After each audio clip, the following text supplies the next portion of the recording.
ሰላም የተወደዳችሁ የሪሳተ ቴሌቪዥን ተከታታዮች ለዛሬ ነሐሴ 18 ቀን 2026 የሰናዱ የምሽት ዜናዎችን ወደ እናንተ ማድረስ እንጀምራለን። እንድትከታተሉን በአክብሮት እንጠይቃለን። አበይት ነጥቦቹም በቅድሚያም ዶክተር ሰላም ኪዳን ኢትዮጵያውያን ባህር ማግኘት መፈለጋቸው አያሳስበኝም፣ የሚያሳስበን ሁላችንም የምንስማማበት መልስ አለመኖር ነው አሉ። በኢትዮጵያ ስልጣን የያዙ ስርዓት መውደቁ አይቀሬ ነው ተባለ። በመቀለ አቅራቢያ የድሮን ጥቃት ተፈጸመ። ሱዳንና ሳውዲ አረቢያ ስትራቴጂያዊ የትብብር ምክር ቤት መሰረቱ። የቱርኩ ፕሬዝዳንት በሺዎች ለሚቆጠሩ የኩርድ ታጣቂዎችን ምህረት የሚሰጠውን ህግ ፈረሙ። አሊ ሱሌማን ለግብፁ አልማስሪ ፈረመ። ወደ ዝርዝር ዜና እናልፋለን። አብራችሁን ቆዩ። ዶክተር ሰላም ኪዳን ኢትዮጵያውያን ባህር ማግኘት መፈለጋቸው አያሳስበኝም፣ የሚያሳስበን ሁላችንም የምንስማማበት መልስ አለመኖሩ ነው።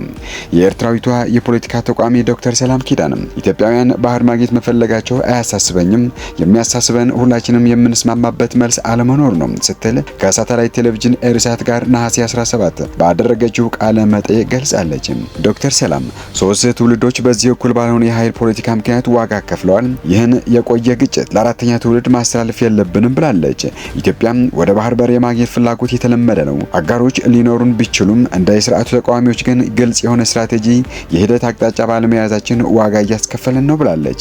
በስደት የሚገኘው የኤርትራ ተቃዋሚ ነጻ ሚዲያ ዩኒቨርሲቲ፣ ፓርላማ፣ ኤምባሲና ሌሎች ተቋማት ስለሌሉት የሚያገናኘው ማጣቀሻ ማዕከል የለውም፣ የሚመራንም ስትራቴጂ የለንም። ስለዚህ ተቀራርበን በጋራ ልንመክርበት ይገባል። ትግላችንም ጫና መፍጠር እንዲችል መጠናከር አለበት ስትል ዶክተር ሰላም ገልጻለች። ትግላችን መጠናከር ባለመቻሉም በኤርትራ ስርዓትም ሆነ በኢትዮጵያ መንግስት ላይ ተጽዕኖ መፍጠር አልቻልንም የሚል መልእክት አስተላልፋለች። በቅርቡም የበርጌድ ንሓመዱ አባላት ስለ ባህር በርና ወደብ ጉዳይ በኢትዮጵያ የሰጡትን አስተያየትና ሀሳብ በተመለከተም በርጌድ ንሓመዱ ከሌላው የኤርትራ ተቃውሞ ተለይቶ መመልከት ተገቢ አይደለም ብላለች።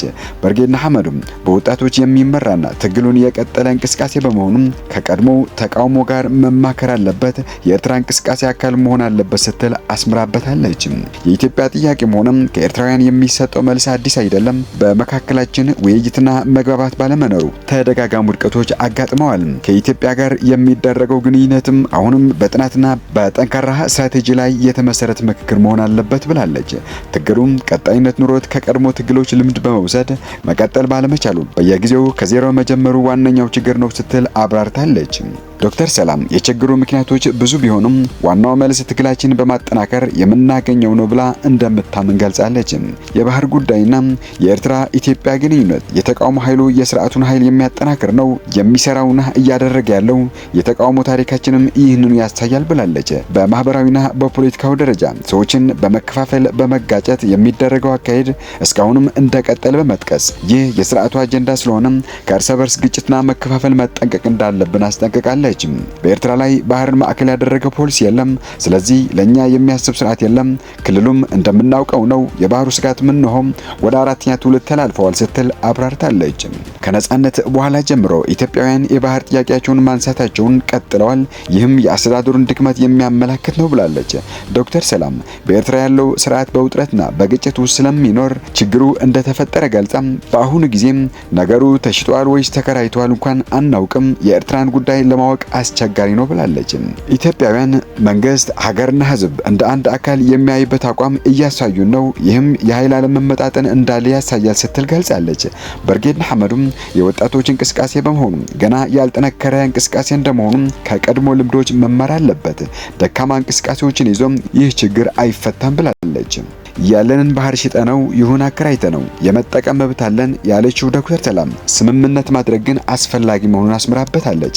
በርጌድ ንሓመዱም ተቀባይነት ተጽዕኖ ለመፍጠር ከሌሎች የቀድሞና የአሁን እንቅስቃሴዎች ጋር መቀናጀት አለበት ስትል ዶክተር ሰላም ገልጻለች። ትግሉ ቀጣይነት ካለው ደግሞ ጥልቀት፣ ስፋትና ተቀባይነት ይኖረዋል ብላለች። በመጨረሻም ዶክተር ሰላም የፍትህና የለውጥ ትግል እንዲጠናከር ስንወያይ አንድ የጋራም ስናቅጣጫ ይኖረናል። ያለውን ችግር በትክክል መረዳት ያልቻልነው በየግላችን ስለምናስብ ነው ብላለች። በመጨረሻም ዶክተር ሰላም ከትልቅ ችግር በፊት ከድርጅታዊና ግላዊ አስተሳሰብ በመውጣት እንደ ህዝብ በጋራ ማሰብ መጀመር አለብን ስትል መልእክቷን አስተላልፋለች። በኢትዮጵያ ስልጣን የያዘው ስርዓት መውደቁ አይቀሬ ነው ተባለ።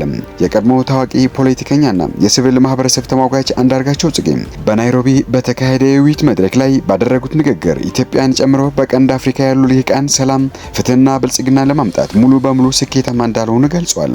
በቀንድ አፍሪካ ያሉ የፖለቲካ የህግና የወታደራዊ ዘርፍ ልሂቃን ህዝቡን ከዝርፊያ፣ ከፍትህ እጦትና ከድህነት ማዳን እንዳልቻሉም የተናገሩት አንዳርጋቸው የክልሉ ልሂቃን ትብብርና የህዝብ ለህዝብ ግንኙነት ወሳኝ መሆኑን አስረድተዋል።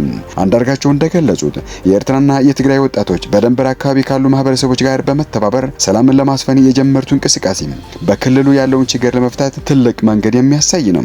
ፖሊስ፣ ወታደርና ፍርድ ቤቶችን ጨምሮ የመንግስት ተቋማት የተሰጣቸውን ኃላፊነት በብቃት መወጣት ባለመቻላቸው ህዝቡ በራሱ በመሰረታቸው ግንኙነቶች ሰላምና ፍትህን ለማስከበር ሚናውን መወጣት እንዳለበት አሳስበዋል።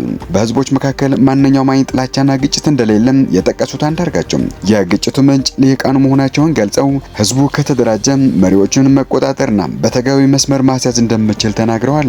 በኢትዮጵያ ያለውን አምባገነናዊ ዘራፊ ብለው የገለጹ ስርዓት በአጭር ጊዜ መውደቁ አይቀር እንደሆነ የተናገሩት አቶ አንዳርጋቸው ስርዓትን የያዘ ኃይል የግል ጥቅሙን ወደ ጎን በመተው ህዝቡን በማሳተፍ ሰላም፣ ፍትህና ብልጽግና ለማምጣት መስራት እንዳለበት አሳስበዋል። የቀንድ አፍሪካ ክልል በተፈጥሮ ሀብት የበለጸገ ቢሆንም በልሂቃን ውድቀትና በውጭ ኃይሎች ጣልቃ ገብነት ምክንያት ህዝቡ ለድህነትና ለስደት መጋለጡን ጠቅሰዋል። በመሆኑም በክልሉ ያሉ ሀገራትን ህዝቦቻቸውን በጋራ በማደራጀት ዘላቂ ሰላምን ማረጋገጥ እንዳለባቸው ጥሪ አቅርበዋል። በመቀለ አቅራቢያ የድሮን ጥቃት ተፈጸመ። የፌዴራል መንግስት ኃይሎች ከመቀለ ከተማ በስተ ምስራቅ 12 ኪሎ ሜትር ገደማ ርቃ በምትገኘው ኪሓ ከተማ እንደርታ ወረዳ ዳንዴራ ተብሎ በሚጠራ መንደር የድሮን ጥቃት መካሄዱን የአይን ምስክሮች ከአካባቢው ገልጸዋል። በአገሪቱ አቆጣጠር ጠዋት 3:30 አካባቢ በተፈጸመው በዚህ ጥቃት አንድ ሰው ሲሞት አንድ ሌላ ሰው ደግሞ መቁሰሉን የመገናኛ ብዙሃን ከአካባቢው አስተዳደር ያገኙት መረጃ ያመለክታል። ከኢትዮጵያ መንግስትም ሆነ ከትግራይ ባለስልጣናት ስለዚሁ ጥቃት እስካሁን እየተሰጠ መግለጫ የለም። በትግራይና በፌዴራል መንግስት መካከል ያለው ጦርነት ወደ ሰፊ ግጭት ማምራቱ አይቀሬ ነው የሚል ሰፊ ስጋት ማሳደሩን የተለያዩ አስተያየቶችንና ሪፖርተሮችን ያመለክታሉ። ሱዳንና ሳውዲ አረቢያ ስትራቴጂያዊ የትብብር ምክር ቤት መሰረቱ። ሱዳንና ሳውዲ አረቢያ ስትራቴጂያዊ የትብብርና ቅንጅት ከፍተኛ ምክር ቤት የሚያቋቁሙ ስምምነት ትላንት ነሐሴ 17 ቀን 2026 በሪያድ መፈራረማቸውን የሱዳን ውጭ ጉዳይ ሚኒስቴርና የሱድ ፕሬስ ኤጀንሲ ዘግበዋል። የስምምነት ሰነዱን የሳውዲ አረቢያ ውጭ ጉዳይ ሚኒስቴር ልዑል ፋይሰል ቢን ፈርሃንና የሱዳን ውጭ ጉዳይ ሚኒስቴር ሞህዲን ሳሌም በሪያድ በሚገኘው የሳውዲ ውጭ ጉዳይ ሚኒስቴር መስሪያ ቤት ተፈራርመዋል። ስምምነቱም ሁለቱን ሀገራት የሁለትዮሽ ግንኙነት ወደ ላቀ ደረጃ የሚያሸጋግር አዲስ ተቋም ማዕቀፍ የሚፈጥር ነው ተብሏል። የሱዳን ውጭ ጉዳይ ሚኒስቴር እንዳስታወቀው ምክር ቤቱም ፖለቲካዊ፣ ኢኮኖሚያዊ፣ የኢንቨስትመንትና የንግድ ግንኙነቶች ጨምረው 10 ዋና ዋና ዘርፎችንና ሌሎች የጋራ ትኩረቶች የሚሹ መስኮችን ያካተተ ነው። ምክር ቤቱ የጋራ እንቅስቃሴዎችን፣ ፕሮጀክቶችን እና ፕሮግራሞችን ለመቃኘት እንዲሁም ለሁለትዮሽ ትብብሩ የበለጠ የተቀናጀ አሰራርን ለመፍጠር ያለመ መሆኑም ተገልጿል። ስምምነቱም በሁለቱ ሀገራት መካከል ያለውን ትስስር ለማጠናከርና ይፋዊ አጋርነቶችን ለማጠናከር ያለመ ነው ያለው መግለጫው ትኩረቱም በልማት በደህንነትና በጋራ ጥቅሞች ላይ ያተኮረ እንደሆነ አብራርተዋል። ይህ ስምምነት ቀደም ሲል በሱዳንና በሳውዲ መሪዎች መካከል በጸጥታም፣ በመከላከያ፣ በኢኮኖሚና በቀይ ባህር ደህንነት ዙሪያ ትብብርን ለማስፋፋት የተደረጉ መግባባቶችን ተከትሎ የተደረሰ ነው። ቀደም ብሎ እሁድ ዕለት ሁለቱ የውጭ ጉዳይ ሚኒስትሮች የክትትልና የፖለቲካ አማካሪ ኮሚቴ ስብሰባን በጋራ ያካሄዱ ሲሆን በውይይቱም የሁለትዮሽ ግንኙነቶችና ቀጠና ሁነቶችን መገምገማቸው ተዘግበዋል። አዲሱ ምክር ቤት መቋቋሙ በካርቱምና በሪያድ መካከል ያለውን ግንኙነት በማቀናጀት የበለጠ ሰፊና ዘላቂ ማዕቀብ እንደሚፈጥር ይጠበቃል። የቱርኩ ፕሬዝዳንት በሺዎች ለሚቆጠሩ የኩርድ ታጣቂዎችን ምህረት የሚሰጠውን ህግ ፈረሙ።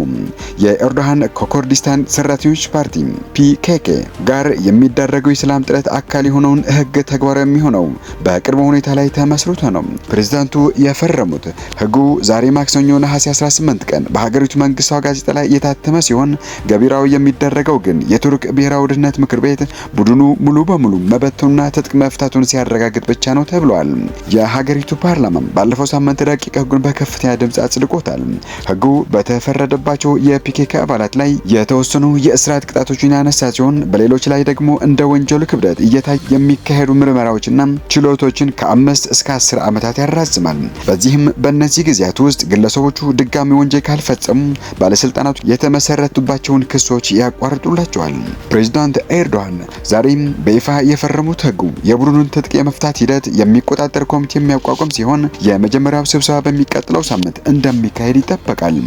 ባለፈው ዓመት በቱርክና በምዕራባውያን ወዳጅነት ዘንድ በአሸባሪነት የተፈረጀው ፒኬኬ በእስር ላይ የሚገኙ መሪዎቻቸው አብዱላህ ኦጃላን ባቀረቡት ጥሪ መሰረት ለመበተን መወሰኑን አስታውቆ ነበር። እንደዚያም ሆኖ ግን ኦጃላንና ሌሎች ቁልፍ የፒኬኬ አመራሮች አሁን ይፋ ከተደረገው ምህረት ውጭ መሆናቸው ነው የተሰማው። የፒኬኬ አንዳንድ ታጣቂዎች ቀደም ሲል ቡድኑ መሸሸጊያ ባደረገበት በሰሜናዊ ኢራቅ በነበረ ይፋው ስነ ስርዓት ላይ ትጥቃቸውን ለመፍታት ማረጋገጫ የሰጡ ሲሆን አንዳንዶቹ ደግሞ ቱርክ ውስጥ ከሚገኙ ቁልፍ ቦታዎች ወደ ኢራቅ አፈግፍገዋል። የቱርክ መንግስት ከፒኬኬ ጋር በነበረ ግጭት በጎርጎርሳውያኑ ከ1980ዎች ጀምሮ በ10 ሺዎች ለሚቆጠሩ ሰዎችን ህይወት ቀጥፈዋል። አሊ ስሌማን ለግብፁ አልማስሪ ፈረመ። ኤርትራዊው አጥቂ አሊ ስሌማን የግብጽ ፕሪሚየር ሊግ ከመጀመር በፊት የክለብ ዝውውር አድርገዋል። ተጨማሪ ያለፈውን የውድድር ዘመን በግብጽ ፕሪሚየር ሊግ ለኢስማኢሊያ ኤሌክትሪክ ተሰልፎ ሲሆን ያሳለፈም ተጫዋቹ ያለፈውን የውድድር ዘመን በግብጽ ፕሪሚየር ሊግ ለኢስማኢሊያ ኤሌክትሪክ ተሰልፎ ያሳለፈ መሆኑ የሚታወስ ነው። በክለቡ ቆይታም 12 ጎሎችን በማስቆጠር በግብጽ ፕሪሚየር ሊግ ሁለተኛ ከፍተኛ ግብ አግቢ ለመሆን ችለዋል። ባለፈው የውድድር ዘመን በፕሪሚየር ሊጉ አምስተኛ በመሆን ያጠናቀቀው አልማስሪ ክለብ ዘንድሮ ከአሊ ስሌማን በተጨማሪ ሌሎች ተጫዋቾችን በማስፈረም አቋሙን በማጠናከር ላይ ይገኛል። አሊ ስሌማን ሲጫወትበት የነበረ ኢስማኢሊያ ኤሌክትሪክ ውድድሩን በ32 ነጥብ በማጠናቀቁ ወደ ሁለተኛ ዲቪዥን ወረደ ነው። የኤርትራ ብሔራዊ ቡድን አባል የሆነው አሊ ስሌማን የፕሮፌሽናል ተጫዋችነት ህይወቱን የጀመረው በኢትዮጵያ ፕሪሚየር ሊግ እንደነበር ይታወቃል። ተጫዋቹም ለባህር ዳር ከነማና ለሐዋሳ ከነማ ተሰልፎ ድንቅ ብቃቱ ያሳየና በርካታ ጎሎችን ለማስቆጠር የቻለ ነው። ውድ የኢሳት ቴሌቪዥን ተከታታዮች ለዛሬ ምሽት የተሰናዱ ዜናዎቻችን አበቃን። ቀጣይ እስከምንገናኝ መልካም ተመኘን። ሰላም።